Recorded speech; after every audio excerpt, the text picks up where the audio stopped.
$12 isn't enough. Wait. You can't make it back down before dark. Come inside, before I change my mind. One door, one choice.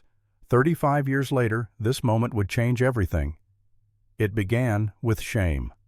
Montana. Autumn 1918. The fire crackled in the stone hearth, throwing dancing shadows across the rough-hewn walls of the cabin. Outside, the first snow of the season whispered against the windows, and somewhere in the darkness, a wolf howled its loneliness to the stars. Nathan Brooks sat in his leather chair, hands trembling slightly as they rested on his knees.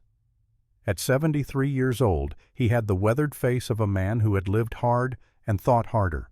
His hair, once dark as mountain pine, had gone silver white, but his eyes remained sharp gray as winter sky, holding depths of memory that no amount of years could dim. Across from him sat his grandson Benjamin, 16 years old, with the same gray eyes, the same strong jaw.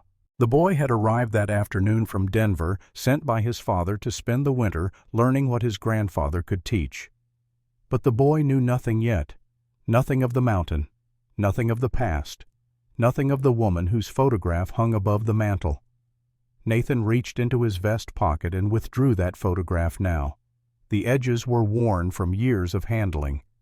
The image showed a woman in her middle years, hair pulled back, simply eyes that seemed to look directly into the soul of whoever gazed upon her. In her arms, she held a baby. The expression on her face was one of absolute contentment. "Grandson," Nathan said, his voice carrying the gravelly weight of decades. "Do you know who this woman is?" Benjamin leaned forward, studying the image in the firelight. "Grandmother Rebecca. I never met her. She died 3 years ago." "Yes, 3 years, 2 months, and 14 days ago." Nathan's fingers traced the edge of the photograph. "But before she was your grandmother, before she was my wife, before any of this life we built existed, she was something else entirely." The boy waited, sensing the importance of this moment. 35 years ago today, on November 12, 1883, I met a woman on the mountain path below this cabin. A woman I intended to turn away. A woman I was prepared to let die in the snow rather than help. Benjamin's eyes widened with shock. Nathan Brooks, the man who had built the territory's first free hospital, the man who had trained dozens of healers, the man whose name was spoken with reverence across 3 states. That man had once turned someone away. "But you didn't," Benjamin said. "You couldn't have." Nathan was silent for a long moment, gazing into the fire as if he could see through the flames into the past itself. "I did, at first." He lifted his eyes to his grandson. "And then I didn't. And that choice, that single moment of deciding to open my door instead of keeping it closed, changed everything. It made all of this possible. You, your father, everything you see around you." He held up the photograph again. "This woman saved my life, Benjamin. Not with medicine, not with skill, but by teaching me something I had forgotten, that it's never too late to choose differently, that redemption is always possible, that the past does not have to define who we become." The fire popped and sparked. Snow continued to fall. "Would you like to hear the story, the real story, not the version people tell in town? The truth about how a man who had given up on living learned to live again, and how a woman everyone had given up on became one of the greatest healers this territory has ever seen?" Benjamin nodded slowly, settling deeper into his chair. "I would, grandfather." Nathan took a breath, and his eyes went distant, looking not at the cabin walls, but through them, back through 35 years to a time when snow fell just as heavily and a desperate woman climbed a mountain toward her last hope. "It began," he said, with shame. The fire burned, the snow fell, and Nathan Brooks began to speak. Wyoming, November 1883. The town of Mercy Falls lay in a valley between 2 mountain ranges, small and self-contained, with 347 souls who all knew each other's business far better than they knew their own hearts. Main Street ran straight as a rifle shot from the general store on the north end to the church on the south. In between stood the essentials: a blacksmith, a saloon, a boarding house, and the office of Dr. Walter Blackwood. That office occupied a fine two-story building painted white with black shutters and a brass nameplate that caught the morning sun. Inside the waiting room held 6 chairs upholstered in green velvet, a Turkish rug on the polished floor, and framed certificates on every wall attesting to Dr. Blackwood's credentials from Harvard Medical School, his membership in various professional societies, his sterling reputation. On the morning of November 12, 1883, at precisely 9:45, Rebecca Sterling stood in that waiting room and tried not to shake. She was 28 years old, though she looked older. Life had worn on her the way weather wears on stone, slowly revealing what lies beneath. Her dress was clean, but mended in 3 places. Her shoes, though polished carefully that morning, showed cracks in the leather.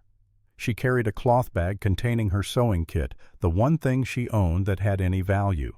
The skin on her arms burned. It had burned for 7 months now, ever since the first red patch had appeared on her left forearm.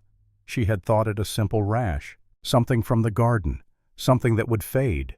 Instead, it had spread. Now the inflammation covered both arms from wrist to shoulder. It crawled up her neck. It traced patterns across her back that she could not see but could feel constantly, a fire under her skin that never went out. At night, unable to sleep, she would sit by her window and watch the stars and wonder if this was how her life would end. Slowly consumed by her own body's betrayal. The other 5 women in the waiting room did not look at her directly, but Rebecca felt their glances quick and furtive, like sparrows stealing seeds. She knew what they saw. A woman too heavy for propriety. A woman whose body advertised her supposed lack of discipline. A woman now marked further by disease, by visible proof that something was deeply, shamefully wrong. The door to the examination room opened. Dr. Blackwood stood there, 50 years old, impeccably dressed in a black suit with a gold watch chain. His beard was trimmed to perfection. His hands were clean and soft, the hands of a man who had never worked manual labor in his life. "Miss Sterling," he said, his voice carrying the precise diction of East Coast education, "come in." Rebecca stood, feeling every eye in the room track her movement. She followed Dr. Blackwood into the examination room. He closed the door behind her but did not offer her a seat. Instead, he stood with his back to his desk, arms crossed, and studied her with the expression one might use when examining a specimen in a jar.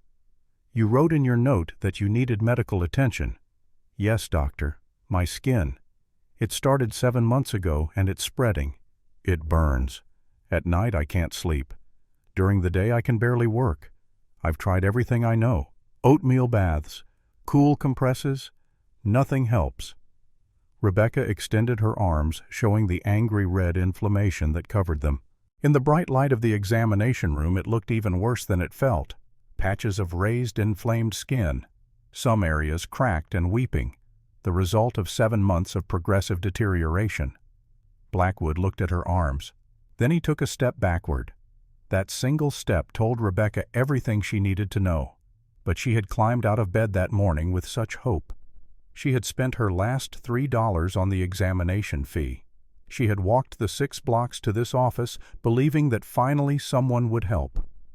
"Doctor, please, I need treatment. I'll pay whatever it costs. I'll work it off if I have to. But please, you have to help me." Blackwood's expression did not change. His voice remained perfectly level, perfectly professional, perfectly cold. "Miss Sterling, I do not treat your kind." 4 words, delivered with the finality of a judge's sentence. Rebecca felt the world tilt sideways. She gripped the edge of the examination table to steady herself. "My kind doctor, I don't understand. I'm sick. You're a doctor. I'm asking for help. Look at yourself." Blackwood gestured at her body with a dismissive wave. "Your condition is not a medical problem. It is a moral one. You lack discipline. You lack self-control. Your body is merely reflecting the state of your character." "That's not true. I eat less than my mother. I work harder than most men in this town. I've never been lazy, never been—" "Enough." Blackwood walked to the door and opened it. "I have a reputation to maintain, Miss Sterling. My waiting room is full of respectable patients, people of quality.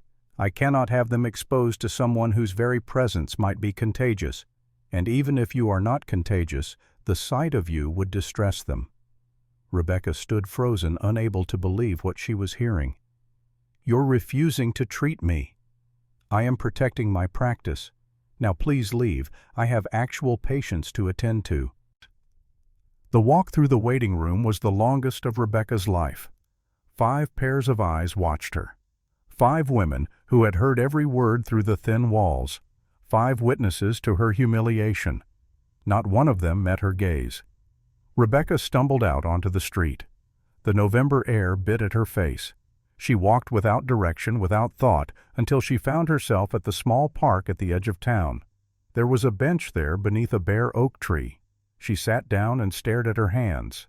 The inflammation seemed to mock her, red and angry and undeniable. 7 months. 7 months of trying to hide it. 7 months of losing sewing work as clients found excuses to take their business elsewhere. 7 months of her mother crying quietly in the next room, ashamed of having a daughter who had become the town's walking scandal. Rebecca had thought Dr. Blackwood would help. He was educated. He was scientific. He would see past the judgments and treat the actual medical condition. Instead, he had confirmed what the town already believed, that she deserved this, that her body was punishing her for sins she had not committed. She did not cry. She was too empty for tears. She simply sat and watched the first snowflakes begin to fall and wondered if it would be easier to just stop, to walk into the mountains and let the cold take her. At least then the burning would stop. A shadow fell across her lap. Rebecca looked up to find an elderly woman standing beside the bench.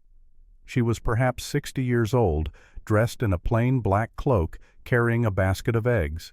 Her face was weathered but kind, with eyes that held no judgment. "You came from Blackwood's office." It was not a question. Rebecca nodded anyway. "He turned you away." Another nod. The old woman sat down beside her, setting the basket carefully at her feet. "My name is Sarah Mitchell. I run the egg trade on the north side of town. You don't know me, but I know you.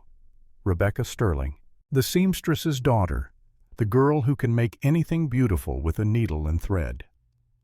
Rebecca glanced at her, surprised that anyone in town still remembered that, before the inflammation, before the shame, before she became just another cautionary tale. "I also know," Sarah continued quietly, "what it's like to be turned away, to be told you're not worth helping. 20 years ago my husband got kicked by a horse, broke 3 ribs and punctured a lung. Blackwood refused to treat him because we couldn't pay in advance. My husband died 4 days later." Rebecca turned to face the old woman fully. "I'm sorry." "Don't be sorry. Be smart." Sarah reached into her cloak and withdrew a folded piece of paper. "There's a man who lives on the mountain, 3 miles north of here up the Big Horn Trail. His name is Nathan Brooks. He's not like Blackwood." "I've heard of him. People say he's dangerous, that he lives like an animal, that he's not right in the head." Sarah smiled, but it was a sad smile. "People say a lot of things. Most of it is fear talking, fear of anyone who chooses to live outside their narrow definitions of proper." She pressed the paper into Rebecca's hand. 5 years ago my daughter got sick. Same kind of thing you have. Skin inflammation, spreading fast. No one would help us. So I climbed that mountain and I found Nathan Brooks. He took her in, treated her for 3 months, didn't charge us a penny beyond what we could spare. My daughter is married now, living in Cheyenne, healthy as a horse." Rebecca unfolded the paper. It was a hand-drawn map, simple but clear. A path up the mountain, a cabin marked at the top. At the bottom, in careful script, "He saved my daughter. He can save you." "Why are you giving this to me?" Sarah stood, picking up her basket of eggs. "Because someone should have given it to my husband. Because Blackwood shouldn't be the only choice. Because you deserve better than dying slowly while people pretend not to notice." She adjusted her cloak. "The path is hard, especially now with snow coming. But if you want to live, really live, that's where you go." She walked away, leaving Rebecca alone on the bench with the map in her hand and snow falling heavier, now beginning to stick to the frozen ground. Rebecca looked at the map, then at her inflamed arms, then at the town of Mercy Falls with its neat streets and clean buildings and citizens who had already written her off as a lost cause. She had two choices: stay here and slowly deteriorate until even her mother couldn't bear to look at her, or climb a mountain in a snowstorm to find a man who might be as dangerous as people claimed. Some choices are not really choices at all. Rebecca stood up. She walked the 6 blocks home to the small house behind the seamstress shop where she lived with her mother. She packed a cloth bag with 2 changes of clothes, her sewing kit, her grandmother's last letter, and a small tin containing $12 in coins. Everything she owned that mattered fit in that single bag. She left a note on the kitchen table. "Mother, I've gone to find help. Don't look for me. I love you." Then she walked out of Mercy Falls, heading north toward the mountain, while snow fell and the afternoon light began to fade toward evening. Behind her, the town continued its daily business, barely noticing that one more person had disappeared from its streets. 3 miles north. Bighorn Mountain. Same day, 2 o'clock in the afternoon. Nathan Brooks swung the axe in a steady rhythm, splitting logs for the winter that was clearly arriving earlier than expected. The blade bit deep into pine, sending the 2 halves flying apart with satisfying cracks. He had 35 pieces cut. He needed 50 for 2 weeks. Winter was going to be harsh this year. He could feel it in his bones. At 38 years old, Nathan looked like what he was, a man who had chosen the mountain over civilization and had learned to thrive in that choice. Tall, with broad shoulders, built from years of physical labor. Dark hair worn long, tied back with a leather cord. A beard that he trimmed every few weeks with scissors, keeping it neat but not styled. His clothes were practical wool pants, a heavy shirt, leather vest. Everything chosen for warmth and durability rather than fashion. His cabin stood solid behind him, built with his own hands 12 years ago when he had first come to this mountain. Not large but well constructed. Chinked logs, a stone chimney, real glass in the windows, a covered porch.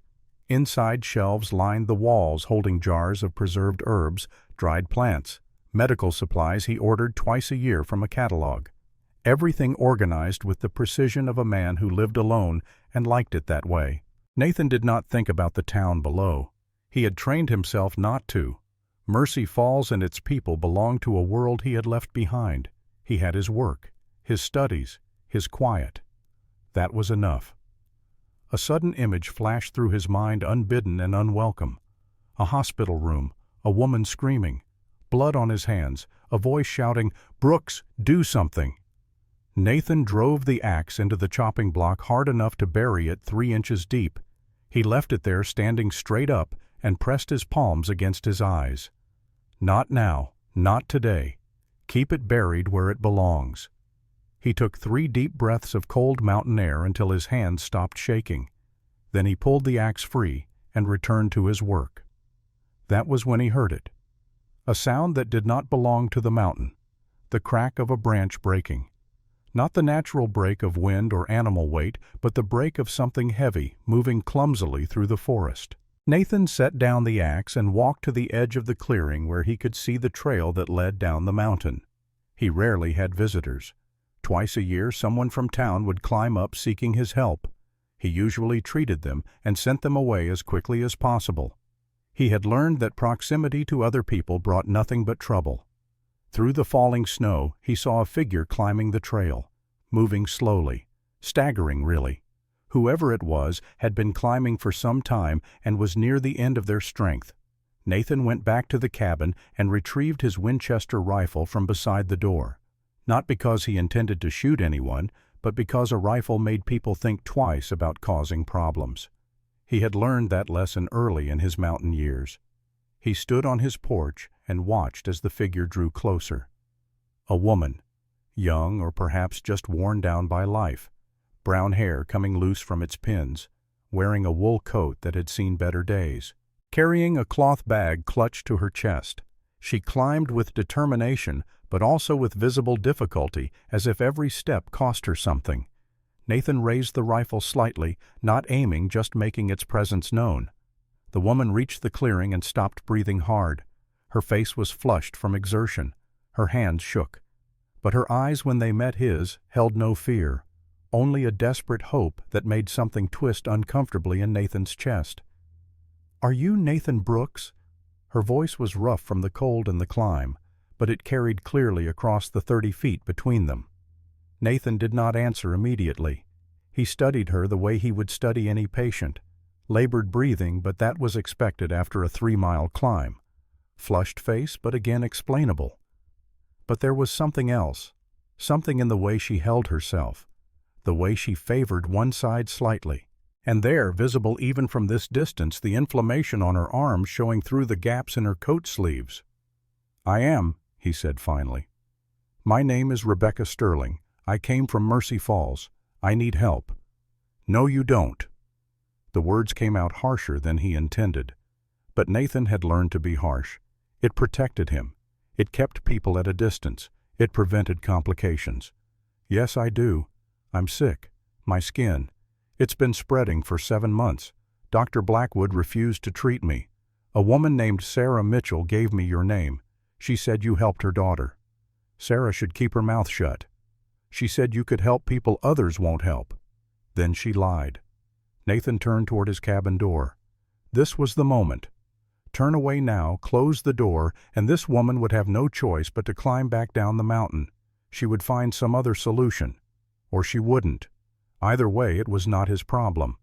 But something made him pause. Some instinct honed over years of medical training, buried deep but never entirely erased. The way she was breathing. Not just from exertion. Something else. A slight wheeze. And the inflammation on her arms looked severe, painful. The kind of thing that disrupted sleep, which led to weakened immunity, which could spiral into serious complications. He turned back around. "You have money?" Rebecca fumbled in her coat pocket and pulled out a small cloth purse. It jingled with coins. She held it out toward him. $12. I know it's not much, but I can work. I'm good with a needle. I can sew, mend, make anything you need. Or I can clean, cook, chop wood, whatever you want. I'll work off whatever I owe, but please, please, I don't have anywhere else to go." Nathan looked at the purse, then at her face, then at the inflammation creeping up her neck. $12 isn't enough. He watched her face crumble, watched hope die in real time. Part of him, the part that still remembered being a doctor, wanted to take the words back. But the other part, the part that had been burned by hope too many times, held firm. Rebecca stood there in the snow for a long moment. Then she put the purse back in her pocket. She nodded slowly, accepting the rejection with a dignity that made something in Nathan's chest constrict painfully. "I understand. Thank you for your time." She turned to go. And Nathan Brooks, who had spent 12 years building walls around himself, who had promised never to let anyone close enough to hurt him again, who had decided that living alone was the only way to survive the guilt that haunted his dreams, found himself doing something he had sworn never to do again. He opened his mouth. "Wait." Rebecca stopped but did not turn around. "You can't make it back down the mountain before dark. Not in this snow. And if you try, you'll freeze to death within an hour." She turned slowly to face him. "So what do you suggest?" What he suggested went against every instinct of self-preservation he had developed over 12 years. What he suggested meant opening his door, his space, his carefully controlled world to another person. What he suggested meant risk. But the alternative was watching another person die because of his cowardice. And Nathan had already lived with that particular guilt for 12 years. He could not add to it. "Come inside," he said, his voice rough, "before I change my mind." Rebecca's eyes widened with surprise and something that might have been desperate gratitude. She climbed the porch steps, each one clearly costing her effort. Nathan stepped aside, holding the door open, and she walked past him into the cabin. The warmth hit her immediately. Nathan saw her sway slightly, overwhelmed by the sudden shift from bitter cold to heated interior. He closed the door behind her and stood there watching as she took in her surroundings. The cabin was cleaner than she had expected. probably cleaner than most houses in Mercy Falls. Shelves lined every wall, each one holding labeled jars of herbs, dried plants, medical supplies. A large wooden table dominated the center of the room, its surface scrubbed clean. The stone fireplace crackled with a well-tended fire. In one corner, a narrow bed. In another, a door leading to what must be a second room. Everything spoke of order, of a man who knew exactly where everything belonged and kept it that way. "Put your bag down," Nathan said. "Sit at the table." Rebecca obeyed, grateful to take the weight off her feet. She watched as Nathan moved around the cabin with practiced efficiency, gathering items, clean cloths, a ceramic basin, several jars from the shelves. He worked without speaking, his movements precise and economical. Finally, he set the basin on the table and began adding water from a kettle hanging over the fire. He crushed dried herbs between his fingers, adding them to the water. The smell was sharp and medicinal, but not unpleasant. "Where is it worst?" he asked, still not looking at her. "My arms, my back, some on my neck." "How bad is the pain?" "At night I can't sleep. It feels like fire under my skin." Nathan nodded, continuing his preparations. Rebecca sat in silence, watching him work. There was something calming about his movements, the confidence of someone who had done this many times before. When he finally turned to face her, his gray eyes met hers with an intensity that made her want to look away. "I need to see your body." The 4 words hit Rebecca like a physical blow. Every muscle in her body tensed. Her hands went instinctively to her collar as if to protect herself. "What? I need to see the affected areas to treat them properly. I can't help what I can't see." Rebecca stood up so fast the chair scraped against the wooden floor. Every fear, every moment of shame, every time someone had looked at her with disgust, it all came flooding back at once. No, I can't. I thought you would just give me medicine or tell me what to do, but I can't." "Then leave." Nathan's voice was not angry, just flat, matter-of-fact, which somehow made it worse. "You climbed 3 miles to get here. Your breathing is labored, your face is flushed. You're favoring your left side. Whatever is affecting your skin is also causing you significant pain. If you leave now, you'll descend the mountain in worse condition than you arrived, and you'll have nowhere else to go." He was right. Rebecca knew he was right, but the shame was almost stronger than her desperation. Almost. "I'm not Blackwood," Nathan said quietly, and something in his voice made her look at him. "I'm not going to judge you. I'm not going to gossip. I'm going to examine your condition, determine what's causing it, and treat it to the best of my ability. That's all." Rebecca stood frozen, her hand still on the doorframe, her back to him. "This is medicine," Nathan continued, "not cruelty. If you want my help, I need to see what I'm treating. If you can't accept that, then you should go." The silence stretched between them, broken only by the crackle of the fire.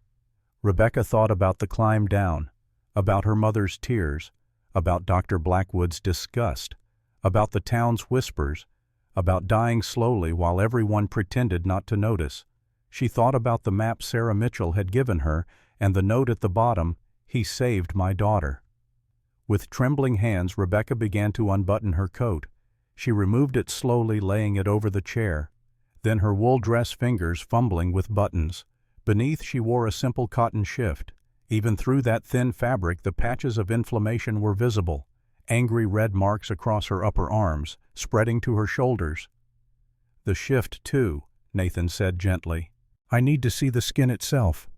Rebecca's breath caught in her throat. She looked at him, searching for any sign of the disgust she expected, but his expression remained neutral, professional, focused entirely on the task at hand. With trembling fingers, she removed the shift. The cool air of the cabin raised goosebumps across flesh she had spent years trying to hide.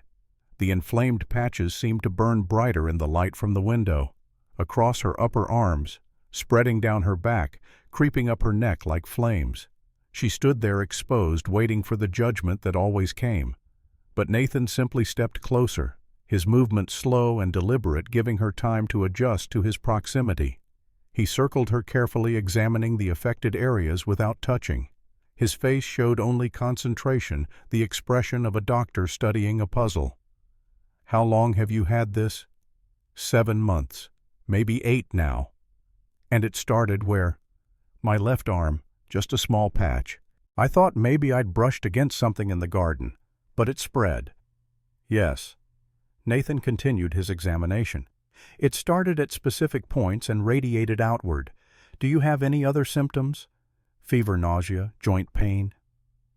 "Sometimes I feel heavy, tired, but I thought that was just—" She trailed off, not wanting to say it. "Just what?" "Just me, just my size. Everyone says if I weighed less, if I tried harder, if I was more—" "Everyone is wrong." The certainty in his voice made her turn her head to look at him. "What you're experiencing is a medical condition, not a moral failing. Your body is responding to something in your environment. It could be food, it could be stress, it could be both, but it is not your fault."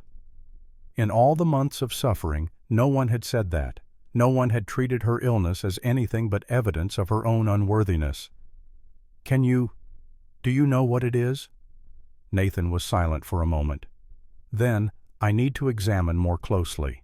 May I touch your arm?" She nodded, not trusting her voice. His fingers were warm and gentle as he turned her arm, studying the inflamed patches in the light. His touch was clinical, impersonal. He was not touching her.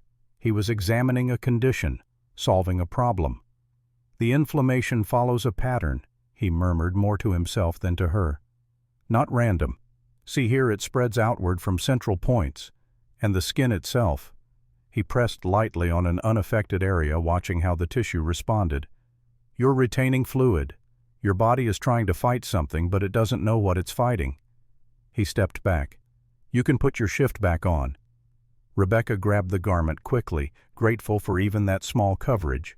As she dressed, Nathan moved to his shelves, pulling down various jars and examining their contents. "It's not contagious," he said. "Blackwood is a fool. What you have is an inflammatory response, your body attacking itself." "Why would my body do that?" "That's the question." He turned back to her, a small jar in his hand. "Sometimes it's triggered by something external, a plant, a food, an environmental factor. Sometimes it's internal. The body's natural balance disrupted by stress, or lack of sleep, or—" He paused. "Or by chronic shame." Rebecca's head snapped up. "What?" "The body and mind aren't separate, Miss Sterling. When we carry constant stress, when we live in fear or shame, our bodies respond. They get sick." He set the jar on the table. "From what I understand about life in Mercy Falls, particularly for women who don't fit their narrow definition of acceptable, I'd say you've been carrying that burden for a long time." Tears burned Rebecca's eyes. She blinked them back furiously, not wanting to break down in front of this stranger. But his words had found a truth she had been trying to hide even from herself. "Can you help me?" The question came out raw, stripped of any pretense. Nathan looked at her for a long moment. Then he nodded. "Yes, it won't be quick and it won't be easy, but yes, I can help you." Relief flooded through Rebecca so powerfully that her knees nearly buckled. She sat down heavily in the chair, pressing her hands to her face. "The first step is reducing the inflammation." Nathan continued, his voice steady and grounding. "I'm going to make a compress with herbs. You'll need to apply it twice a day. More if the burning gets worse." He began preparing the compress as he spoke, his hands moving with practiced ease. "Second, you need rest, real rest, and that means staying here while the treatment works." Rebecca looked up at him, not quite believing what she was hearing. "Stay here for how long?" "Weeks, maybe months. This kind of healing doesn't happen overnight." "I can't ask you to." "You're not asking. I'm telling you what's necessary." He met her gaze directly. "But I need to be clear about something. If you stay here, you follow my rules. No questions about my past, no attempting to leave during snowstorms, and most importantly," his voice became even more serious, "don't try to know me, don't try to be my friend. I'm treating a medical condition, Nothing more. Understand?" Rebecca nodded slowly, though she did not fully understand the warning in his voice. But she would. Soon enough. That night, lying in the small room Nathan had given her on a clean bed with warm blankets and the smell of pine in the air, Rebecca felt the burning in her skin ease for the first time in months. The compress Nathan had applied stung at first, sharp enough to make her gasp. But then a cooling sensation spread across her skin, soothing the constant fire she had learned to live with. She thought about his words. "Let me see your body." The demand that had terrified her, that she had heard as cruelty, had been nothing more than the first step toward healing, not judgment, not violation, just medicine. And for the first time in longer than she could remember, Rebecca Sterling allowed herself to hope. Outside, the mountain wind whispered through the pines, carrying with it the promise of winter. Somewhere down below, Mercy Falls slept unaware that one of its discarded daughters had found refuge in the most unexpected place. The cabin was warm, the compress had worked, and tomorrow the healing would continue. Rebecca pulled the quilt up to her chin and closed her eyes. She was safe. For now, that was enough. But at 2 a.m. she woke to screaming. The scream tore through the night like a wounded animal's cry. Rebecca jolted awake, her heart hammering against her ribs. For a moment she could not remember where she was. Then the details came back. The cabin, the mountain, Nathan Brooks. Another scream. This one formed words. "No, I can't. I don't know what to do." The voice belonged to Nathan, but it bore no resemblance to the cold, controlled man who had examined her hours earlier. This was the voice of someone drowning, someone broken. Rebecca sat up uncertain. Should she go to him? Should she leave him alone? The cries continued, each one a knife to her chest. I'm so sorry I couldn't save her." Rebecca could not stand it anymore. She pulled on her shift and opened her door, stepping into the main room. Nathan's door stood slightly ajar. Through the gap she could see him thrashing on his narrow bed, tangled in blankets, his face contorted with anguish. Sweat soaked his hair and shirt despite the cool air. "Nathan," Rebecca called softly. No response. He was deep in whatever nightmare held him. She took a step closer. "Nathan, you're dreaming." Suddenly Nathan's eyes flew open. He sat bolt upright, breathing hard, disoriented. For a moment he stared at Rebecca without recognition. Then awareness returned. His face closed like a door slamming shut. "What are you doing here? I heard you screaming. Go back to your room." "But you were—" "I said, go back to your room." The fury in his voice made Rebecca step backward. She retreated to her doorway, then paused, looking back. Nathan sat on the edge of his bed, head in his hands. In the dim light from the dying fire, she could see his shoulders shaking. Not from cold, from something far worse than cold. Rebecca went back to her room and closed the door. But not before she heard it. A long, shuddering breath. The sound of a man trying desperately not to cry. She lay awake the rest of the night, wondering who had died, and why Nathan felt responsible. Morning came, with pale gray light filtering through the cabin windows.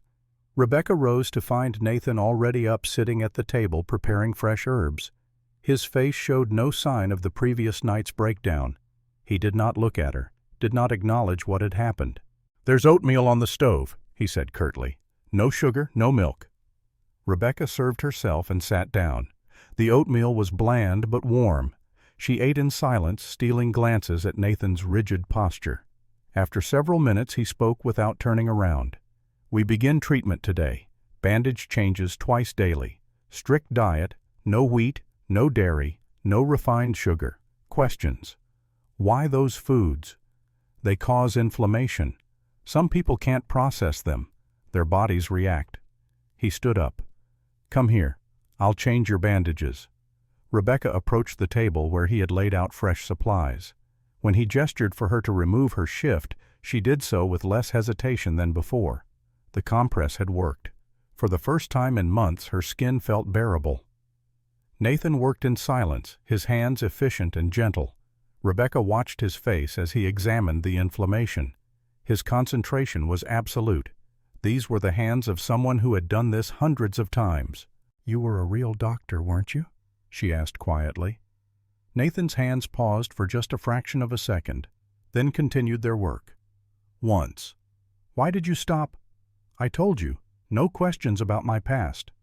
But enough. He finished wrapping the last bandage and stepped away. Done. You're free for the day. But don't leave the cabin. The snow will be heavy. He walked outside, leaving Rebecca alone with her questions. Through the window she watched him chop wood, check supplies, work without stopping. A man running from something. Not from a place. From memory. While Nathan worked outside, Rebecca explored the cabin more carefully. The shelves held not just herbs, but books. Medical texts mostly. Gray's Anatomy. A treatise on the practice of medicine. The physician's handbook. All well worn, their pages marked and annotated in Nathan's precise handwriting. On the mantel above the fireplace, she found a photograph in a simple wooden frame. A young woman, perhaps 16 years old, with dark hair and a gentle smile. The photograph was old, the edges yellowed, but someone had kept it carefully preserved. Rebecca heard the door open and quickly stepped away from the mantel. Nathan came in carrying an armload of firewood. He saw where she had been standing. His jaw tightened, but he said nothing. He simply stacked the wood beside the fireplace and left again. The pattern continued for days. Nathan maintained absolute emotional distance. He treated her inflammation with expert care, adjusted her diet, monitored her progress. But he spoke only when necessary. He answered no personal questions. He kept himself locked away behind walls of silence. Rebecca's skin improved steadily. The angry red patches began to fade. The burning sensation decreased from unbearable to merely uncomfortable. She could sleep through most nights now unless Nathan's screams woke her. They came 3 or 4 times a week, always the same words, always the same anguish, and always by morning Nathan would be composed again, acting as if nothing had happened. 2 weeks after her arrival, Rebecca woke to find the cabin unusually quiet. Nathan was not preparing herbs at his table. She found him standing at the window, staring out at the snow-covered landscape. Nathan. He did not turn around. There will be visitors today. How do you know? The snow stopped yesterday. The path is clear enough now. Someone will come. Why would anyone come up here? Nathan's laugh was bitter. Because I'm useful. They hate me. They fear me. But when they need something I can provide, they climb the mountain. 3 hours later the knock came. Nathan opened the door to find a man standing on his porch. Mid-30s, broad-shouldered, with the calloused hands of manual labor. He held his hat nervously and kept glancing back at the horse tied to Nathan's porch rail. Mr. Brooks, my name is Thomas Dawson. I'm the blacksmith from Mercy Falls. I need your help. What's the problem? My wife. She's 8 months pregnant. The baby is breech. Dr. Blackwood says there's nothing he can do. Nathan's face went completely blank. Rebecca, watching from inside, saw something like terror flash across his features before he controlled it. Breech babies are dangerous, Nathan said carefully. I know that, but Dr. Blackwood won't even try. He says the risk is too great, that if something goes wrong it'll ruin his reputation. Thomas's voice cracked. Mr. Brooks, my wife is 20 years old. This is our first child. I can't lose them. I won't. Nathan stood frozen. Rebecca could see his hands beginning to shake. Please, Thomas said. I've heard you've delivered difficult births before. I'll pay whatever you ask. I'll work off the debt. Just please help my wife. Nathan's gaze shifted past Thomas to the horse. On its back sat a young woman heavily pregnant, her face pale with fear. The woman's eyes met Nathan's. In them Rebecca saw the same desperate hope she herself had carried up this mountain 2 weeks ago. Nathan's hands were shaking harder now. Rebecca saw sweat break out on his forehead despite the cold. He was going to say no. She could see it. The refusal was forming on his lips. Rebecca stepped forward, appearing in the doorway beside Nathan. Bring her inside, she said clearly. We'll help. Nathan turned to stare at her, his gray eyes wide with something close to panic. Rebecca, you don't understand. I understand that she needs help, and you can give it. Rebecca held his gaze. You can do this. For a long moment Nathan did not move. Then slowly he nodded. Bring her in. Thomas carried his wife into the cabin. Her name was Claire Dawson, and she moved with the careful slowness of a woman whose body had become a burden. Rebecca helped her to the bed in the main room while Nathan stood frozen by the door. "How long have you been breech?" Nathan finally asked, his voice tight. 3 weeks, Claire answered. "It happened suddenly. One day the baby was head down, the next it had turned." Nathan approached slowly like someone walking toward the edge of a cliff. He placed his hands on Claire's swollen belly, feeling carefully for the baby's position. Rebecca watched his face, watched the fear and the memory and the determination wage war across his features. "The baby is lying sideways," Nathan said finally. "We need to try to turn it." "Can you do that?" Thomas asked. "I can try." For the next hour, Nathan worked to manually rotate the baby into the correct position. It was delicate work requiring both knowledge and intuition. Claire gritted her teeth against the discomfort. Thomas held her hand, and Rebecca stood by ready to assist with whatever Nathan needed, but the baby would not turn. After the third attempt, Nathan stepped back, breathing hard. "It's not working. The baby is too deeply settled in that position." "What does that mean?" Claire whispered. Nathan's face was ashen. "It means you'll likely have to deliver breech, which is dangerous for both you and the child." "But you've done it before, haven't you?" Thomas said. "I heard you delivered Sarah Mitchell's daughter 5 years ago when she was breech." "That was different." "How?" "Because I didn't fail that time." The words hung in the air. Nathan turned away, walking to the window, his shoulders rigid. Rebecca approached him quietly. "Nathan, what are you afraid of?" "You know what I'm afraid of," he said so low that only she could hear. "I've told you. I let someone die, a woman, a baby, because when it mattered most, I froze. That was 12 years ago. And you think that makes it better? You think time erases it." His voice was raw. "Every time I close my eyes, I see her. Anna, that was her name, 22 years old, in labor for 18 hours. The baby was breech. I was the only doctor available, and I stood there like a frightened child while she died." "You were a student." "I was a coward." Rebecca placed her hand on his arm. He flinched, but did not pull away. "You're not that person anymore. You've learned. You've grown. You've helped dozens of people since then. But what if I fail again?" "Then you fail. But if you don't try at all, Claire definitely dies. And you live with that guilt too." Nathan closed his eyes. Rebecca could see the battle raging inside him. "I'll stay with you," she said softly. "Every moment. If you start to freeze, I'll be there. You won't be alone this time." Nathan opened his eyes and looked at her. Something in his expression shifted, not confidence, but perhaps the willingness to try. "Claire," he called, turning back to the room, "you and the baby need to stay here. Thomas, you can visit, but your wife needs constant monitoring. Rebecca will help me care for her." Thomas looked uncertain. "For how long?" "Until the baby comes. Could be days. Could be 3 weeks. I can't leave her that long." "Then your wife and child will die." Nathan's voice was blunt but not cruel, simply factual. "Breech births require careful management. If you want them to survive, this is what must happen." Thomas looked at his wife. Claire nodded slowly.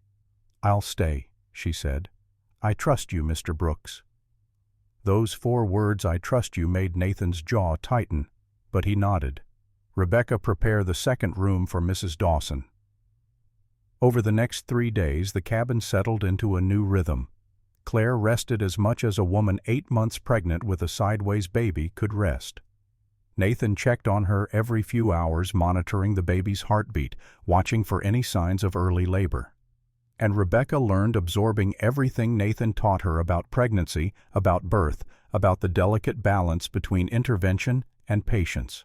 On the 4th night, as Claire slept and Nathan reviewed his medical texts by lamplight, Rebecca sat beside him at the table. "Can I ask you something?" Nathan glanced up warily. "You can ask. I may not answer." "The woman in your nightmare. Anna, what happened to her?" Nathan was silent for so long that Rebecca thought he would not respond. Then he closed his book. Boston, spring of 1871. I was in my final year at Harvard Medical School, top 3 in my class. Dr. Walter Blackwood was 15th. Rebecca's breath caught. Blackwood? He was there. We were classmates. He hated me because I was better, because professors praised my work, because patients trusted me more. Nathan's voice was flat, reciting facts. We were never friends. One night a woman came in, Anna Porter, 22 years old, first baby. She'd been in labor for 18 hours. The baby was breech. The attending physician was in surgery with another patient. I was the only one available. Blackwood was there too, but he refused to take the case, said it was too risky. So you took it. I thought I could handle it. I'd read the textbooks. I'd watched the procedure 3 times. I thought knowledge was enough. Nathan's hands clenched into fists. But when the moment came when Anna was screaming and the baby was stuck and blood was everywhere, I froze. My hands shook. My mind went blank. I stood there completely useless while she died. What about Blackwood? He watched from the doorway. Didn't help, just watched. And when it was over, when Anna and her baby were both dead, he told everyone it was my fault. That I had been too confident, too arrogant, that I'd killed them through incompetence. But he could have helped. He was trained too. He chose not to, and I chose to freeze. Nathan looked at Rebecca, his eyes hollow. After that I couldn't continue. Every time I saw a pregnant woman, I saw Anna. Every time I heard a baby cry, I heard the silence of that child who never took a breath. I left Harvard, came west, learned healing from folk practitioners who taught me herbs and patience instead of surgery and speed. And you've been punishing yourself for 12 years. I deserve to be punished. No, Rebecca said firmly. You deserve to heal, just like I did, just like Claire will. Nathan shook his head, but said nothing more. 2 nights later, the choice was taken out of everyone's hands. Claire's water broke at midnight. Nathan woke to Thomas pounding on his door. The blacksmith had ridden up despite the snow because something had told him this was the night. She's started, Thomas said breathlessly. The baby's coming.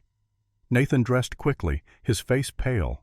Rebecca was already up lighting lamps, preparing clean cloths and boiled water, and all the supplies Nathan had laid out days ago. Claire lay in bed, breathing through contractions that came every 7 minutes. Her face was determined, but frightened. Mr. Brooks, she said between breaths, I know you're scared. Thomas told me about Boston. But I need you to know something. I choose to trust you anyway. Whatever happens, I don't blame you. Nathan stood frozen in the doorway, those words hitting him like physical blows. Claire, if something goes wrong, then it goes wrong. But you're going to try. That's all anyone can ask. Rebecca touched Nathan's arm. We're going to do this together. You, me, and Claire. 3 of us working to bring new life into the world. You're not alone this time. Nathan looked at Rebecca, then at Claire, then at Thomas, hovering anxiously in the doorway. He took a deep breath and stepped forward. Thomas, you need to leave. You'll just be in the way. But that's my wife, and I'm trying to save her, which I can't do with you panicking every time she screams. Out, now. Thomas reluctantly left, though he stayed on the porch pacing. Nathan turned to Claire and Rebecca. This will take hours. Rebecca, you'll support Claire's shoulders and help her breathe. Claire, you'll do exactly what I say when I say it. No pushing until I tell you. Understand? Both women nodded. What followed was the longest night of Rebecca's life. Contractions came harder and faster. Claire screamed, pushing past all dignity, all modesty, focused only on the primal work of bringing her child into the world. Rebecca held her, whispering encouragement, wiping sweat from her face. And Nathan worked with steady hands and absolute focus, every ounce of his medical training coming back to him. He had delivered this kind of birth before. He knew the angles, the risks, the precise moment when action was required. At 4 a.m, as dawn began to lighten the eastern sky, Nathan's voice cut through Claire's exhausted panting. The baby's crowning. Claire, on the next contraction, I need you to push with everything you have. Everything. Rebecca, support her shoulders. Ready. The contraction came like a wave. Push, Nathan commanded. Claire screamed, bearing down with the last of her strength. Good again. One more. Another push. Another scream, and then cutting through the tension like a blade, a different sound. A baby's cry. High, indignant, full of life. "It's a girl," Nathan said, his voice rough with emotion. He held up the tiny, furious creature covered in vernix and blood and absolutely perfect. Healthy, angry, strong. Claire collapsed back against the pillows, laughing and crying at once. Rebecca found tears streaming down her own face. Nathan cleaned the baby quickly, efficiently, then placed her on Claire's chest. Mother and daughter looked at each other for the first time, and something ancient and holy passed between them. Thomas burst through the door, having heard the baby's cry. He fell to his knees beside the bed, sobbing openly. Rebecca stepped back, giving them space for this moment. She looked at Nathan, who stood by the window staring out at the dawn. She went to him quietly. "You did it." "We did it." His voice was barely a whisper. "Anna wasn't supposed to die. But Claire and her daughter weren't supposed to die either. Maybe that's enough." Rebecca said nothing, just stood beside him as the sun rose over the mountain, painting the snow gold and pink. In the bed behind them, Claire nursed her daughter for the first time, whispering to her about the 3 people who had brought her safely into the world. Thomas stayed for 2 more hours, then reluctantly headed back to town to make arrangements. Claire and the baby, whom she named Rose, would stay with Nathan for another week to ensure no complications developed. That afternoon, while Claire slept and Rose dozed in a bassinet Nathan had hastily constructed, Rebecca found Nathan outside splitting wood with more force than necessary. "Are you all right?" she asked. "I don't know what I am." "You saved them." This time. Nathan buried the axe in the stump. "But it doesn't erase Boston." "No, it doesn't. But maybe it doesn't have to." Rebecca approached him carefully. "Nathan, you can't carry that guilt forever.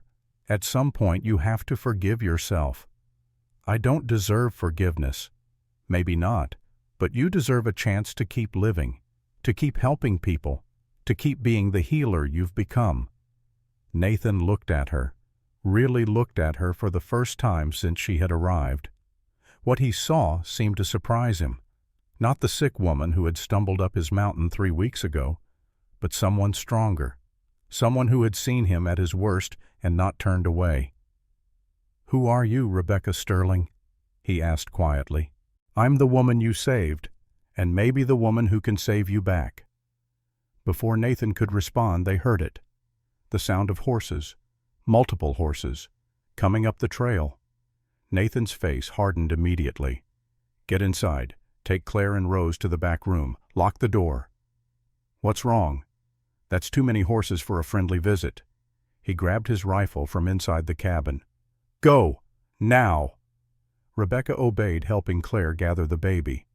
They had just closed themselves in the back room when Rebecca heard the voices outside. Men, at least 5 of them, and one voice she recognized. Dr. Walter Blackwood. "Nathan Brooks." Blackwood's voice carried clearly through the cabin walls. "We've come for Rebecca Sterling. We know she's here. Send her out." Rebecca's blood ran cold. She looked at Claire, who held Rose close and gestured for Rebecca to stay quiet. Through the door they heard Nathan's response. "There's no one here by that name." "Don't lie to us. Her mother is frantic. You've been holding her against her will. This ends now." "Miss Sterling is here of her own choice. She's receiving medical treatment." "Treatment?" Blackwood's laugh was cruel. "What kind of treatment requires a woman to live isolated with an unmarried man?" "We know what you really are, Brooks. A charlatan, a fraud, and worse, a killer." Rebecca heard gasps from the other men. "That's right," Blackwood continued, his voice rising. "Nathan Brooks killed a woman and her child 12 years ago in Boston. Killed them through his incompetence. And now he's doing it again, holding Rebecca Sterling captive, poisoning her mind against proper medicine." "That's a lie," Nathan said, his voice dangerously quiet. "Is it? I have documentation, hospital records, witness statements. Everyone at Harvard knew about your failure, And now you're here pretending to be a healer when you're nothing but a murderer in hiding." Rebecca could not stay silent anymore. She burst from the back room, pushing past Nathan, and stood on the porch facing Blackwood and his men. 5 men on horseback. Blackwood in the center, well-dressed and smug. The others were townsmen looking uncertain and uncomfortable. "I'm Rebecca Sterling," she said clearly, "and I'm here by choice." Blackwood's eyes widened slightly at her appearance. She knew what he saw. The woman who had come to his office 3 weeks ago had been hunched, ashamed, covered in inflammation. The woman standing before him now stood straight, her skin mostly healed, her eyes blazing with anger. "Miss Sterling, you don't know what you're saying. This man has manipulated you." "No, you manipulated me. You told me my illness was my fault, that my body was punishing me for moral failings. You refused to treat me because I wasn't worth your time." "I refused because the risk of contagion was never real." Rebecca stepped forward. "Nathan Brooks identified my condition in one examination. Systemic inflammatory response triggered by diet and stress. He created a treatment plan. He cured me. Something you said was impossible." One of the men on horseback cleared his throat. Rebecca recognized him as Henry Mitchell, the general store owner. "Dr. Blackwood, my daughter had the same condition. You refused to help her too. But Miss Sterling looks, well, she looks cured."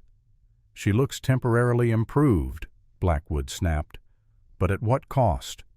Living in isolation with a strange man, her reputation is destroyed." "My reputation." Rebecca laughed, and it was not a kind sound. "What reputation did I have? The fat seamstress, the diseased woman, the town embarrassment. Tell me, Dr. Blackwood, what reputation have I lost?" Another man spoke up. Thomas Dawson, still there, though Rebecca had not noticed him at first. "Dr. Blackwood told me my wife and child would die. Said the birth was too dangerous, too risky for his practice." Thomas guided his horse forward. "Nathan Brooks delivered my daughter 4 days ago, mother and child both healthy, both alive." A murmur went through the other men. "You're lying," Blackwood said, but his voice had lost some of its certainty. "I'm not. My wife is inside with our daughter right now. Ask her yourself." Claire appeared in the doorway holding Rose wrapped in blankets. The baby chose that moment to let out a healthy wail.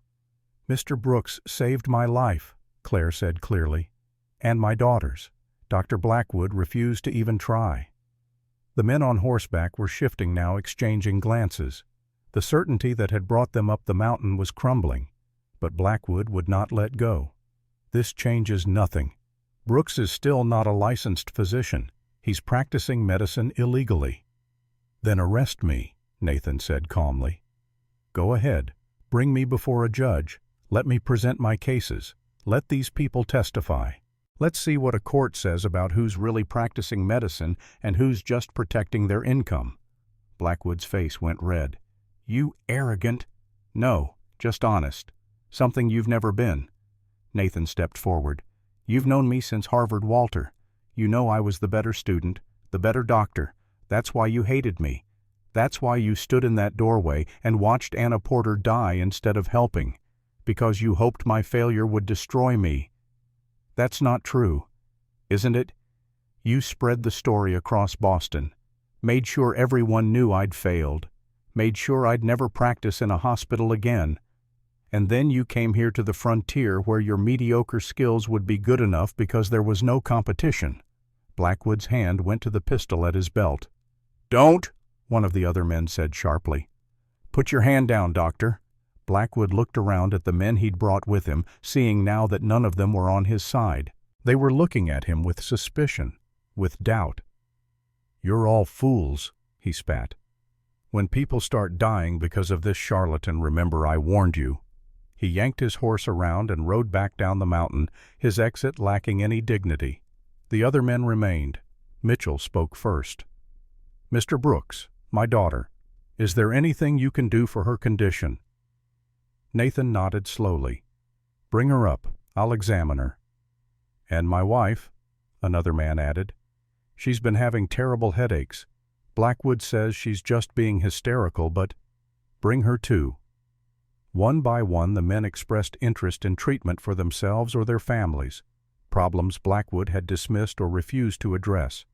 As they rode away, promising to return with patients, Thomas approached Nathan. "The town needs a proper healer. Would you consider opening a practice? Maybe not in town, but somewhere accessible. People would come to you." "I belong on this mountain."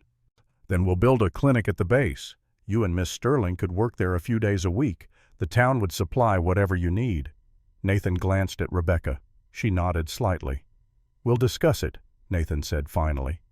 After everyone had left and Claire had taken Rose back to rest, Nathan and Rebecca stood on the porch watching the sun set over the valley.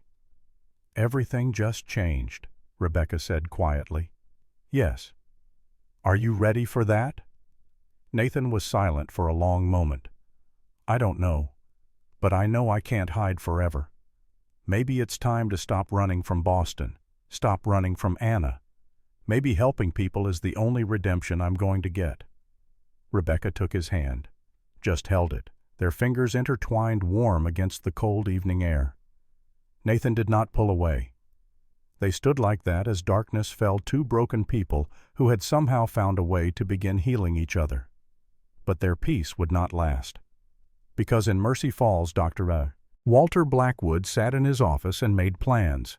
Plans to destroy Nathan Brooks once and for all. Plans to prove that the mountain healer was a dangerous fraud. And this time he would not fail. The winter settled over the mountain like a promise kept. Snow fell in earnest now, thick and heavy, transforming the landscape into something from a dream. The path between Nathan's cabin and the base of the mountain became treacherous, passable only a few days each week when the weather allowed. But people came anyway. Henry Mitchell brought his daughter Lucy, a pale girl of 8, with inflammation spreading across her arms and legs, just as Rebecca's had. Nathan examined her, carefully prescribed the same herbal treatments, the same dietary changes. Within 2 weeks, Lucy's skin began to clear. An elderly farmer named John Whitmore arrived with joints so swollen he could barely walk. Blackwood had told him it was simply age, that nothing could be done. Nathan created poultices of arnica and willow bark, showed him gentle exercises, adjusted his diet to reduce inflammation. Within a month, Whitmore was working his farm again. A young mother came with a baby who would not stop crying. Blackwood had diagnosed colic and sent her away with useless advice. Nathan discovered the child had a dairy intolerance passed through the mother's milk. He changed the mother's diet. The baby's crying stopped within 3 days. Rebecca worked alongside Nathan through all of it, learning with every patient. She discovered she had an instinct for healing, a natural understanding of how to calm frightened patients, how to ask the right questions, how to see past symptoms to underlying causes. And Nathan, watching her work, felt something shift inside him. Something he had thought dead for 12 years was stirring back to life. 2 months after Claire's baby was born, on a clear February afternoon, Deputy James Wilson rode up to the cabin alone. Nathan met him at the door, rifle in hand, as always. "I'm not here to cause trouble," Wilson said, raising his hands. "I'm here because I need your help with something that has nothing to do with medicine." "What is it?" Wilson dismounted and pulled a leather satchel from his saddlebag. "For the past 6 weeks I've been investigating Dr. Blackwood, looking into deaths that occurred under his care over the last 5 years. Nathan's eyes narrowed. "Why?" "Because my wife was one of them, Anna Rodriguez. She died 3 years ago. Blackwood told me it was complications from hysteria, that she was imagining her symptoms." Wilson's voice broke slightly. "She died in agony, bleeding internally, while he did nothing." Rebecca had come to the door now, listening. "How many others?" Nathan asked. 12. 12 deaths in 5 years that should never have happened. I have medical records, witness statements, testimony from families." Wilson opened the satchel and pulled out a thick folder. "But I need someone with medical knowledge to review them, to confirm what I suspect, that Blackwood's negligence and refusal to treat certain patients amounted to criminal malpractice." Nathan took the folder slowly. "Why me?" Because you're the only person in 200 miles who has the training to understand these records, and because you're one of the few people who Blackwood hasn't intimidated into silence. If I do this, I'm making an enemy for life. You already have.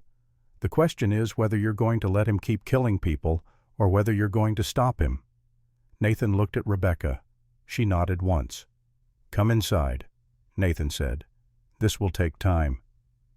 For 3 days, Nathan reviewed every document Wilson had brought: medical records written in Blackwood's precise handwriting, death certificates, statements from surviving family members.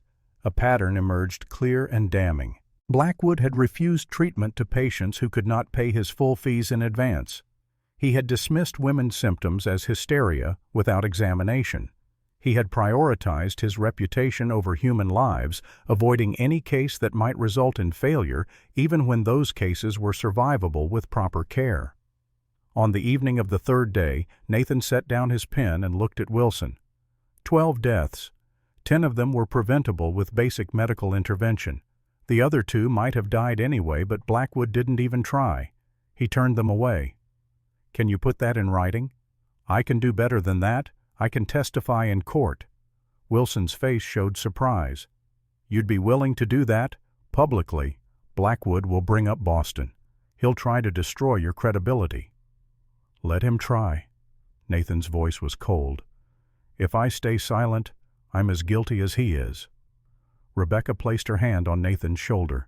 He covered it with his own drawing strength from her presence. "When's the trial?" Nathan asked. 3 weeks. Territorial Court in Mercy Falls. Judge Marcus Henderson presiding." Wilson gathered his documents. "This won't be easy. Blackwood has money connections, a reputation built over 15 years. And 12 bodies." Nathan stood. "Make sure those families are there. Make sure they can speak." Wilson nodded and left. After he was gone, Rebecca turned to Nathan. "You're scared, terrified. Of Blackwood. Of failing again. Of standing up in public and having everyone see me the way I see myself, as the man who let Anna die. Then let them see the man who saved Claire and Rose, who saved me, who has helped dozens of people in the last 2 months." Rebecca moved to stand in front of him. "You're not defined by your worst moment, Nathan. You're defined by what you've done since." Nathan pulled her close, holding her as if she were the only solid thing in a world that would not stop spinning. "I don't know if I believe that," he whispered against her hair. "Then believe that I believe it, and let that be enough." The 3 weeks passed too quickly. Nathan prepared his testimony, reviewing medical records until his eyes burned. Rebecca continued treating patients who climbed the mountain, her confidence growing with each successful case. And at night, they sat together by the fire, talking about medicine, about healing, about the future they were tentatively beginning to imagine together. On the night before the trial, Nathan could not sleep. He stood at the window watching snowfall, and Rebecca joined him. "Tell me about Anna," she said softly. "Not how she died, but who she was." Nathan was quiet for a long moment. Then, "She was a school teacher, 22 years old, married to a clerk named James. They'd only been married 6 months when she got pregnant. She was excited, nervous but excited. She talked about the baby constantly, about teaching him to read. Or her. She didn't care which. What happened? The baby turned late. 36 weeks suddenly breach. Anna went into labor at 38 weeks. 18 hours of contractions before she came to the hospital. By then she was exhausted. The baby was in distress, and I was the only doctor available." Nathan's hands clenched on the windowsill. "I knew what to do in theory. I'd read the procedures, watched Dr. Reynolds deliver 2 breech babies successfully.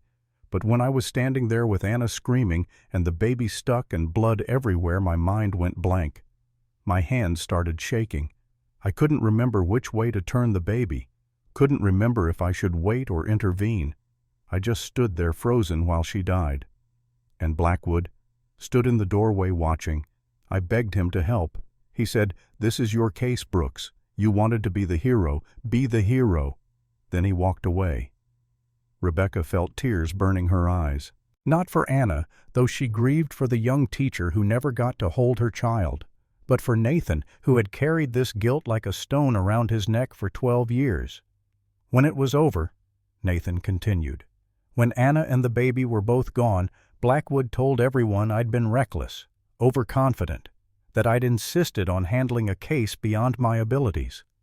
He made sure everyone at Harvard knew, made sure no hospital would ever hire me. And the worst part is, he wasn't wrong. I did fail. I did let her die. No. Rebecca turned to Nathan to face her. Blackwood let her die. He had the experience to help, and he chose not to. You were a student doing your best. He was a doctor protecting his ego. There's a difference. I should have been better. You were 26 years old. We all should have been better at 26. But we weren't, and we can't change that. All we can do is be better now. Nathan looked at her, really looked at her, and something in his expression made Rebecca's breath catch. What? She asked. You're remarkable. Do you know that I'm just a woman who was sick and got better? No, you're a woman who climbed a mountain when she had every reason to give up, who learned healing when most people would have just been grateful to be healed, who stands beside a broken man and somehow makes him feel less broken. Nathan cupped her face in his hands.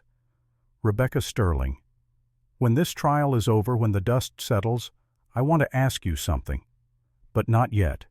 Not until I've proven I can stand in front of that town and own what I am, what I've done, what I want to be. Rebecca's heart hammered in her chest. What do you want to be? Someone worthy of you. He kissed her forehead gently, then stepped back. Get some sleep. Tomorrow is going to be difficult. The trial was held in Mercy Falls' largest building, the church which had been temporarily converted into a courtroom. Every bench was full.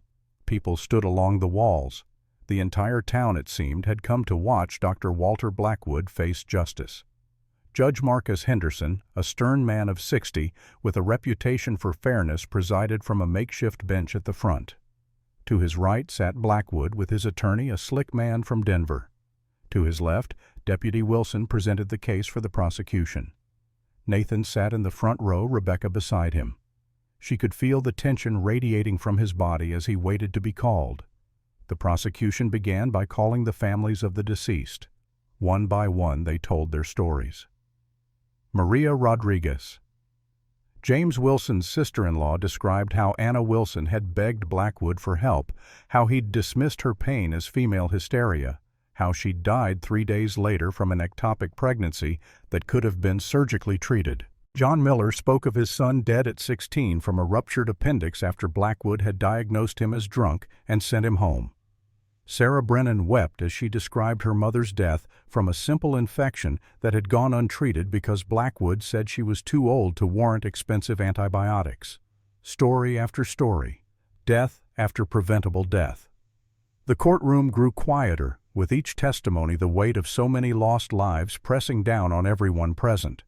Blackwood's attorney tried to argue that these were simply medical decisions made in good faith, that doctors cannot save everyone, that complications happen. Then Deputy Wilson called Nathan Brooks to testify. Nathan stood and walked to the witness chair. Every eye in the room followed him.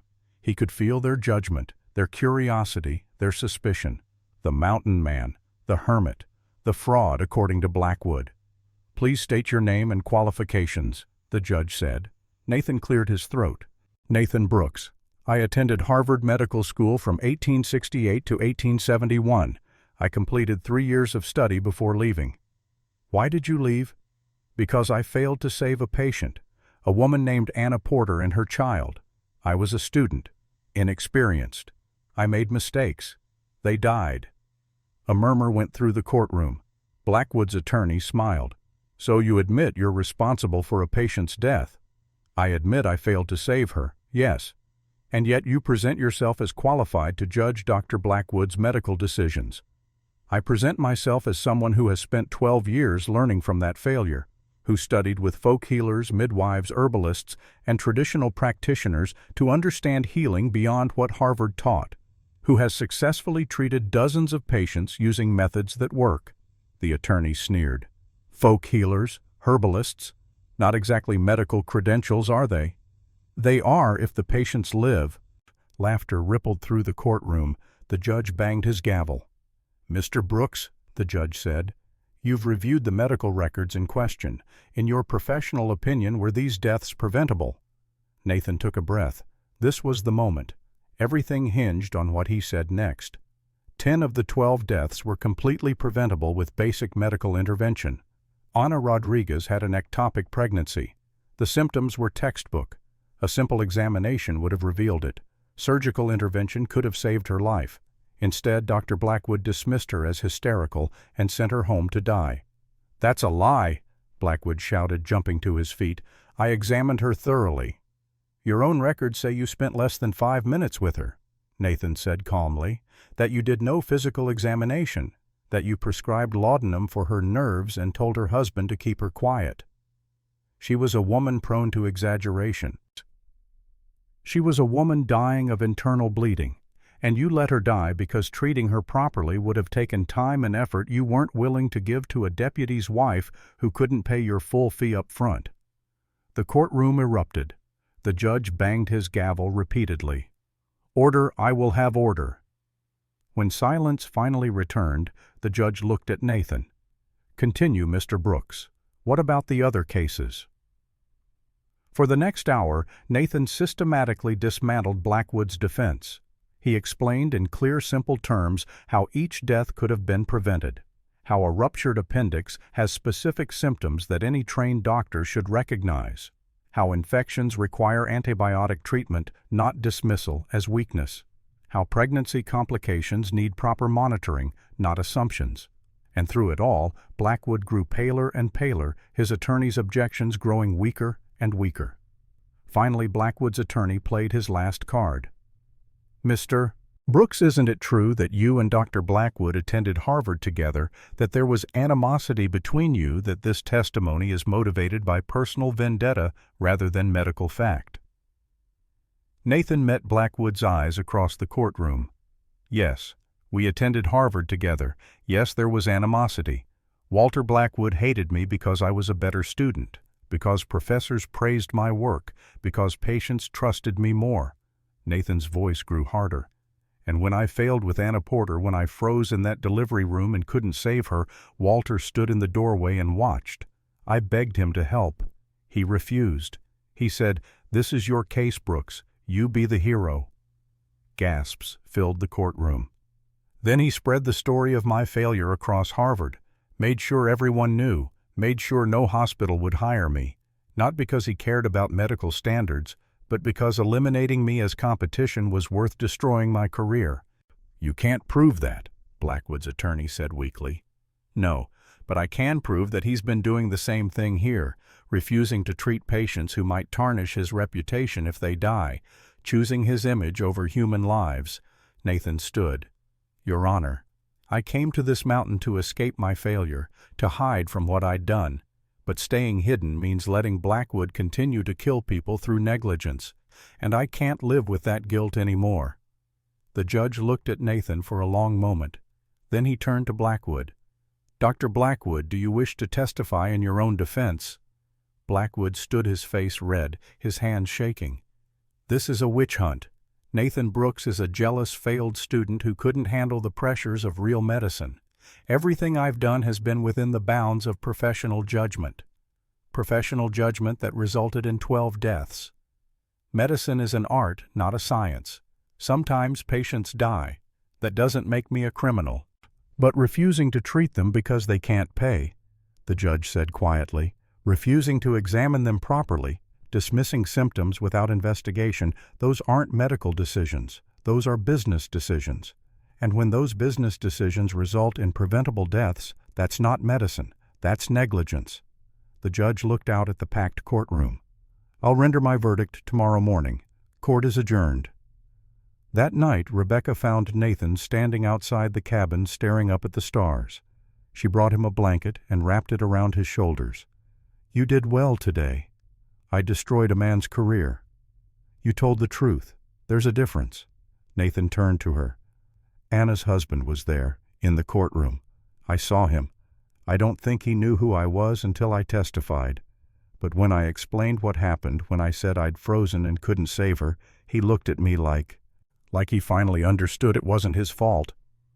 Nathan nodded, unable to speak. "You gave him closure," Rebecca said softly. "And you gave yourself something too, the chance to stop running from what happened. I don't feel absolved. You don't have to. You just have to stop punishing yourself by hiding. You just have to keep being the healer you've become." Nathan pulled her close. They stood like that for a long time, drawing warmth from each other under the vast, star-filled sky. The next morning the courtroom was even more packed than before. Judge Henderson took his seat and immediately began speaking. "I've reviewed all testimony and evidence presented in this case. I've also taken the time to speak with several patients of both Dr. Blackwood and Mr. Brooks. The contrast is illuminating." He looked directly at Blackwood. "Dr. Walter Blackwood, I find that your pattern of refusing treatment to patients who could not pay your dismissal of symptoms without proper examination and your prioritization of reputation over care resulted in preventable deaths. While I cannot prove criminal intent, I can and do find gross negligence." Blackwood's face went white. "Your medical license for the Wyoming Territory is hereby revoked. You have 1 week to settle your affairs and leave Mercy Falls. If you attempt to practice medicine anywhere in this territory again, you will face criminal charges." "This is outrageous," Blackwood shouted.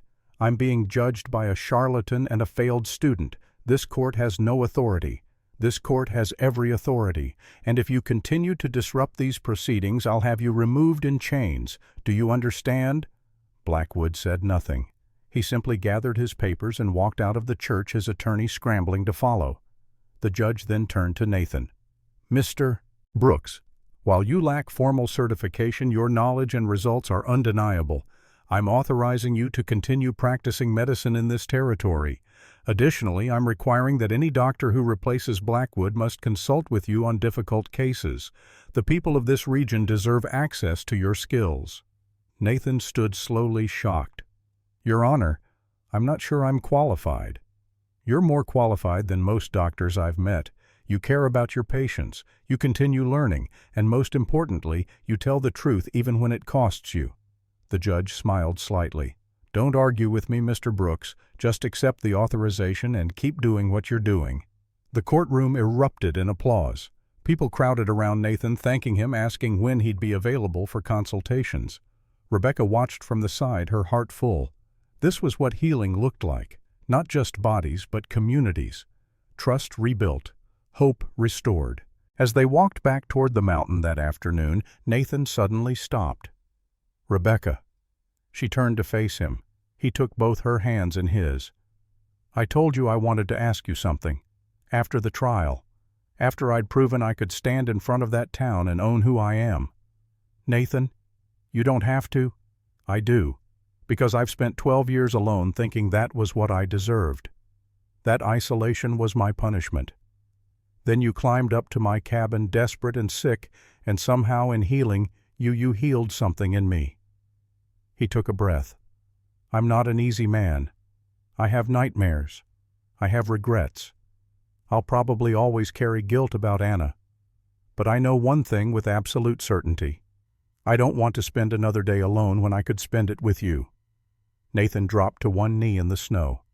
"Rebecca Sterling, will you marry me? Will you be my partner in healing and life, in building something good from the broken pieces we both carried up this mountain?"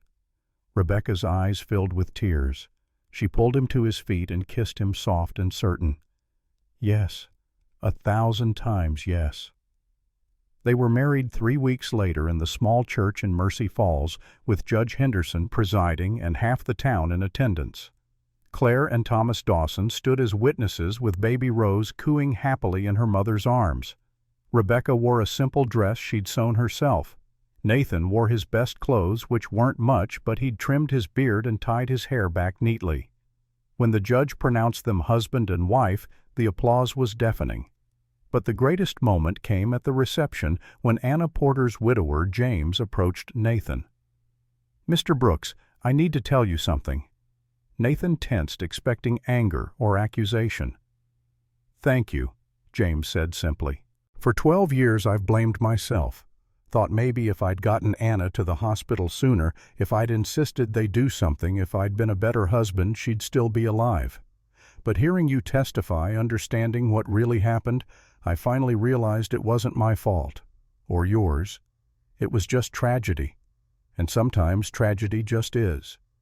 He held out his hand. Nathan took it, and something broke open inside his chest.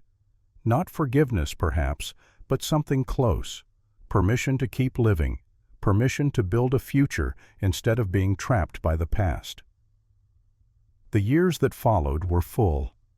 Nathan and Rebecca built a small clinic at the base of the mountain, working there 3 days a week. The other days they spent at the cabin, which Rebecca transformed into not just a home, but a place of learning. They trained apprentices, young men and women who wanted to learn healing but couldn't afford medical school.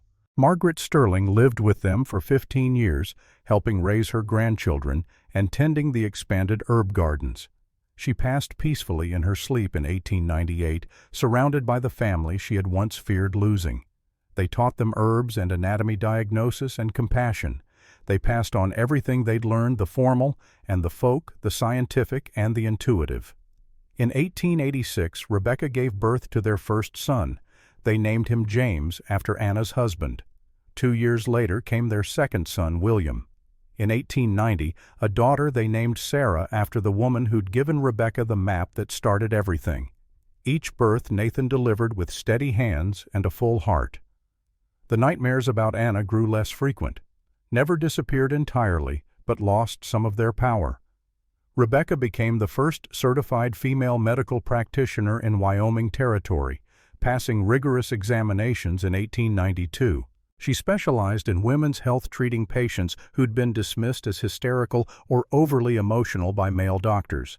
Together they changed the landscape of healing in their region. They proved that medicine could be both scientifically sound and personally compassionate, that credentials mattered less than results, that everyone, regardless of their ability to pay, deserved care.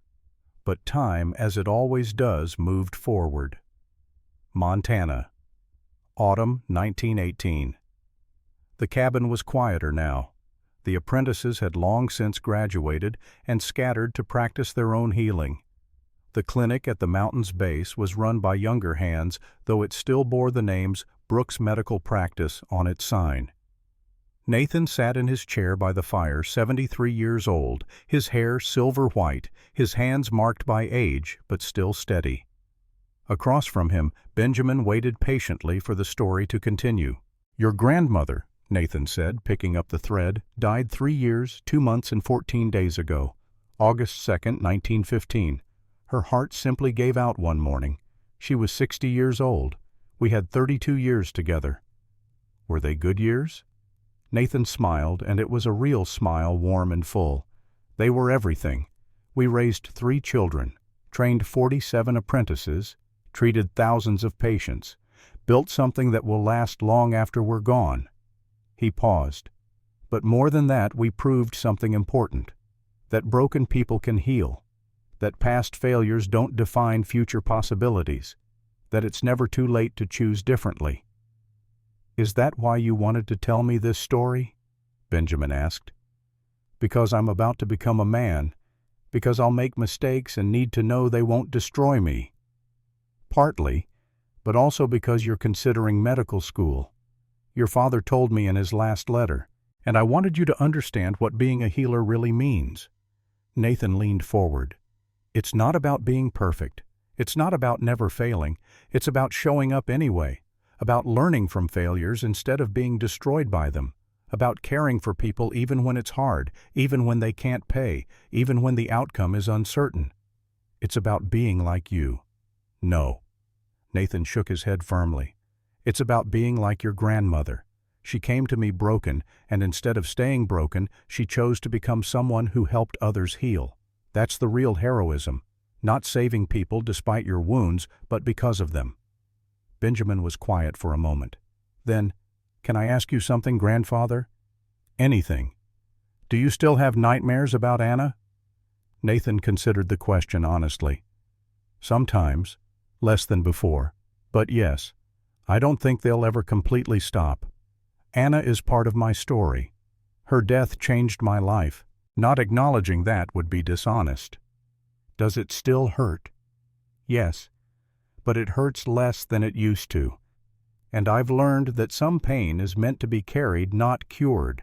It keeps us humble, keeps us compassionate, reminds us why the work matters. Nathan stood slowly, his joints protesting but still functional. He walked to the mantel and took down the photograph of Rebecca. She used to say that everyone has a mountain to climb, some literal like hers, some figurative like mine.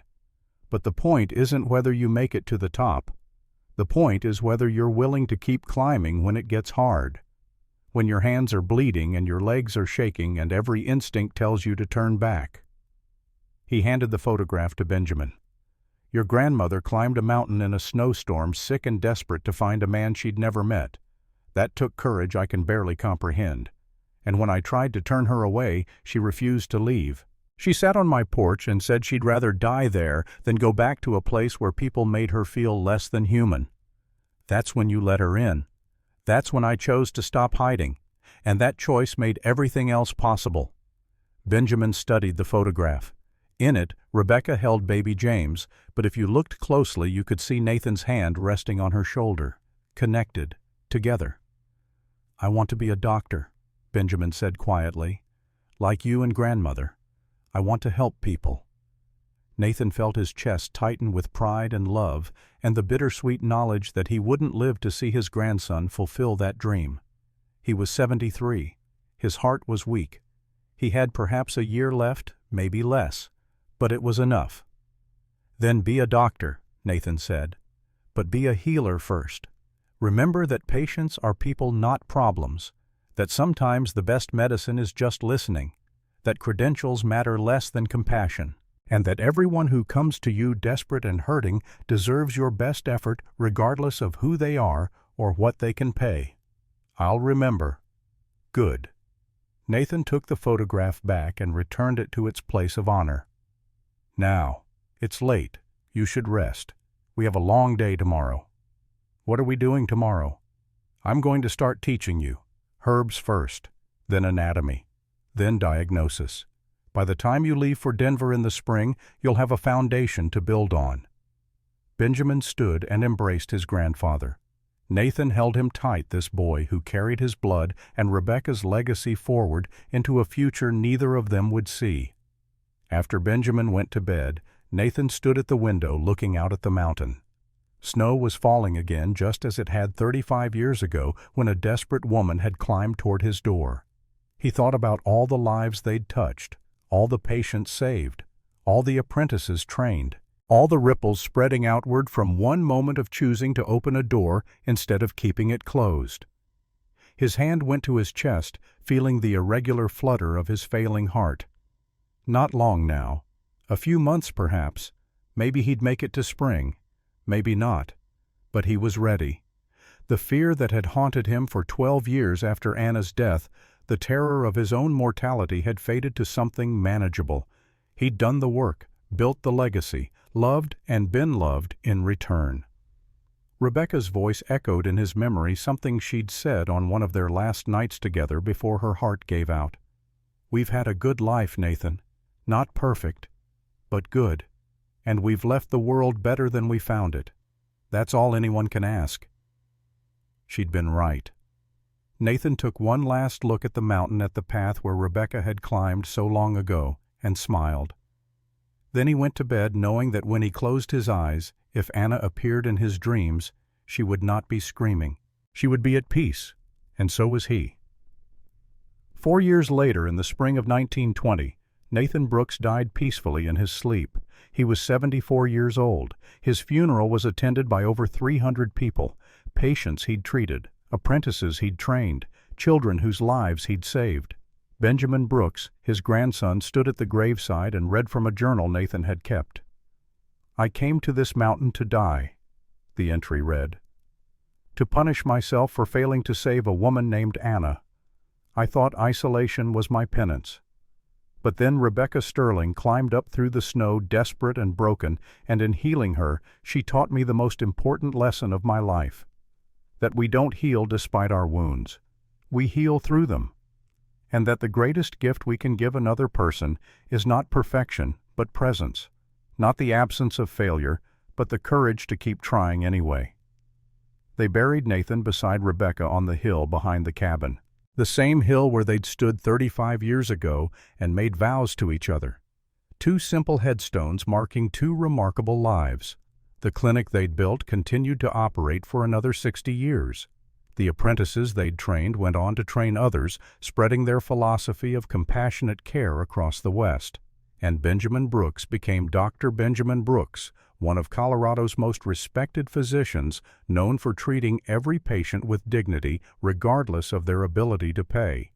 He named his daughter Anna after the woman whose death had broken his grandfather and ultimately led to everything that followed.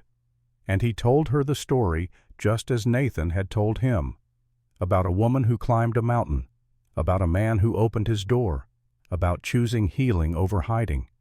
The story spread, passed down through generations. Details changed, embellishments were added, but the core remained the same, that it's never too late to change. That past failures don't define future possibilities. That broken people can not only heal, but become healers themselves. That everyone deserves a chance at redemption. And that sometimes the greatest act of courage is simply opening a door when every instinct tells you to keep it closed. Because you never know who might be standing on the other side, desperate and broken, carrying with them the seeds of your own salvation.